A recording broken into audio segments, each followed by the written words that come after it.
Bonjour et bienvenue dans un nouvel épisode 5 sur 5 des bibliothèques de Bordeaux. Aujourd'hui, nous allons découvrir le livre-jeu Dans les poches de l'astronaute, du plombier, de l'apiculteur et des autres métiers d'Isabelle Simler chez les éditions Courtes et Longues. Cet album met en lumière différents métiers de manière ludique. Mélanie, bibliothécaire, pouvez-vous nous le présenter? Bonjour, cet album présente 42 métiers et ses outils.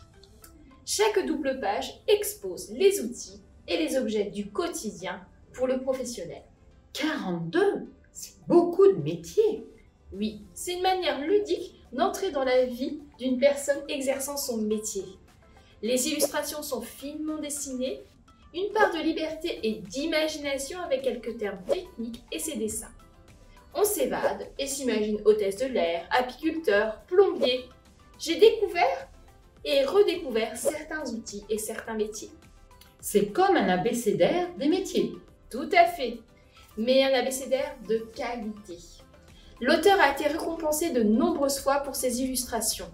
Elle aime dessiner la nature, les animaux, les paysages avec une part de magie.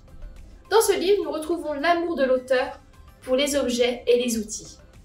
D'ailleurs, cet album, il s'agit du deuxième opus. Ah oui. Il y a quelques années, elle avait fait Dans les poches d'Alice, Pinocchio, Cendrillon et les autres, Intéressant. autour des contes et des personnages de la littérature jeunesse.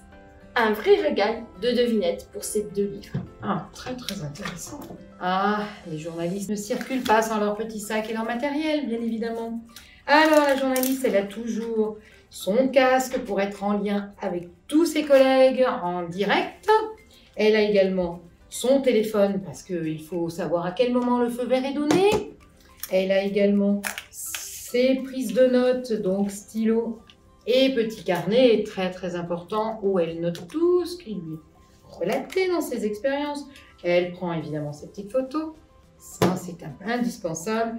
Et puis, dans le lot le plus important, évidemment, sa carte de presse et ses petites notes. Voici. Et bien dans ce livre, vous retrouvez la page du journaliste. Tiens donc. On retrouve le bon matériel. Donc, on me reconnaît. Eh bien, vous, pour vous reconnaître et vous retrouver, n'hésitez pas. Retrouvez-nous dans un prochain épisode 5 sur 5 et abonnez-vous à notre chaîne YouTube.